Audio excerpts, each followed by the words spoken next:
हारना भी जरूरी है, औकात का पता चलता है। वही आज टीम इंडिया के साथ राजकोट में देखने को मिला है। लगातार दो टी20 मुकाबले में जीतने के बाद भारतीय टीम को राजकोट में इंग्लैंड के सामने 26 रनों से करारी हार झेलनी पड़ी है। अब इंग्लैंड की टीम कमाल की वापसी कर चुकी है 5 मैचों की टी20 सीरीज में। जी हाँ दोस्तों, अब सीरीज फिलहाल 2-1 की बराबरी पर खड़ी है। हार्दिक पांड्या आखिरी के क्षणों तक संघर्ष करते हुए नजर आए, लेकिन टीम इंडिया को सफलता नहीं मिल पाया। इस मुकाबले में इंग्लैंड की टीम पहले बल्लेबाजी करते हुए 171 रन बनाती है, जिसके जवाब में टीम इंडिया 145 रन बनाती है और 26 रनों से इस मुकाबले को भारतीय टीम हार जाती है।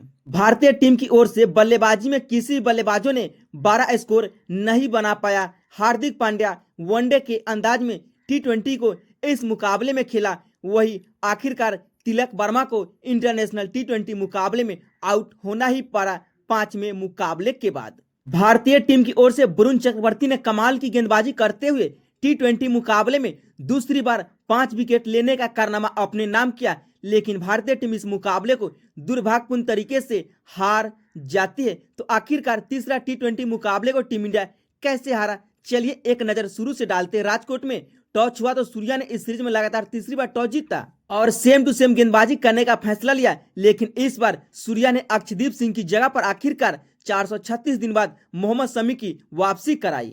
बल्लेबाजी करने उतरी इंग्लैंड की शुरुआत बेहद ही खराब रही। शुरुआती के 2 मुकाबले की तरह इस मुकाबले में भी विकेट कीपर ओपनर बल्लेबाज फिल सॉल्ट का बल्ला नहीं चला। हार्दिक पांड्या की गेंद पर फिल सॉल्ट इस मुकाबले में आउट हो जाते हैं, लेकिन ओपनर बल्लेबाज बेन डकेट ने कप्तान जोस बटलर के साथ मिलकर के एक अहम साझेदारी करते हुए नजर आए दूसरे विकेट के लिए।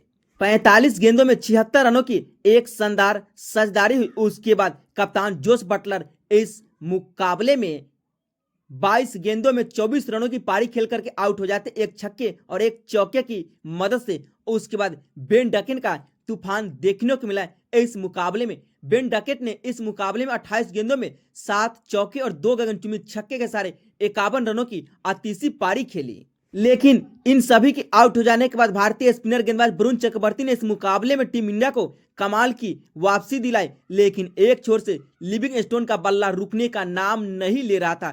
24 गेंदों में लिविंगस्टोन ने 1 चौके और 5 गगनचुंबी छक्के के सारे 43 रनों की आक्रामक पारी खेल डाली। इस महामुकाबले में इंग्लैंड के लिए यह मुकाबला डू एंड डाई, करो या मरो जैसा था। इस मुकाबले में लिविंगस्टोन ने आक्रामक अंदाज में 43 रनों की पारी खेली और आखिर में इन सभी बल्लेबाजों के बल्लेबाजी के दम पे इंग्लैंड की टीम इस मुकाबले में 171 रनों का एक सम्मानजनक स्कोर बनाती है। इस मुकाबले भारतीय टीम की ओर से वरुण चक्रवर्ती ने कमाल की गेंदबाजी की 4 ओवर में 24 रन देख करके दूसरी बार इंटरनेशनल टी20 मुकाबले में पंजा खोला। तो वही हार्दिक पांड्या 4 ओवर में 33 रन देकर के 2 महत्वपूर्ण विकेट लिए।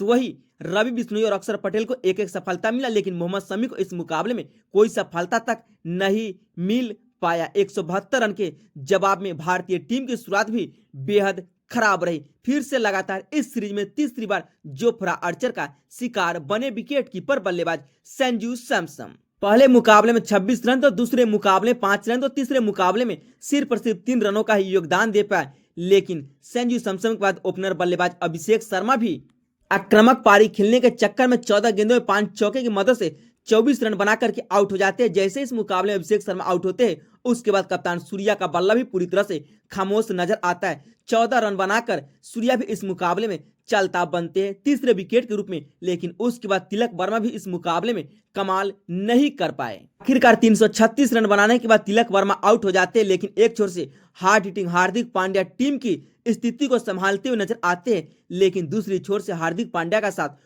कोई भी खिलाड़ी नहीं दे पाता। इस वजह से हार्दिक पांड्या पर दबाव बढ़ते जाते हैं और रन रेट की बात करें तो धीरे धीरे करते करते 10, 12, 14, 16 के ऊपर चला जाता है और भारतीय टीम के लिए यह मुकाबला जितना मुश्किल नहीं बल्कि नामुमकिन जैसा हो जाता है, क्योंकि एक छोर से हार्दिक पांड्या टीम को संभालते नजर आते, लेकिन दूसरी छोर से किसी भी खिलाड़ी ने हार्दिक पांड्या का साथ नहीं दे सका। इस मुकाबले में भारतीय टीम की ओर से किसी भी खिलाड़ी ने तीसरे टी20 मुकाबले में 12 स्कोर नहीं बना सका। हार्दिक पांड्या की बात करें तो हार्दिक पांड्या ने 35 गेंदों में 1 चौके और 2 छक्के की मदद से आखिरी के क्षणों में 40 रन बना करके आउट हो जाते। उसके बाद भारतीय टीम मुकाबले को 100% हार जाती है। भारतीय टीम का पहला झटका 16, दूसरा विकेट 31, तीसरा 48, चौथा 68, पांचवा 85, छठा 123, सातवां 131, आठवां 140 और नौवां 141 रन के निजी स्कोर पर गिरता है। अगर हार्दिक पांड्या आखिरी के ओवर तक रह जाते तो मुकाबले का नतीजा कुछ अलग देखने को मिल सकता था,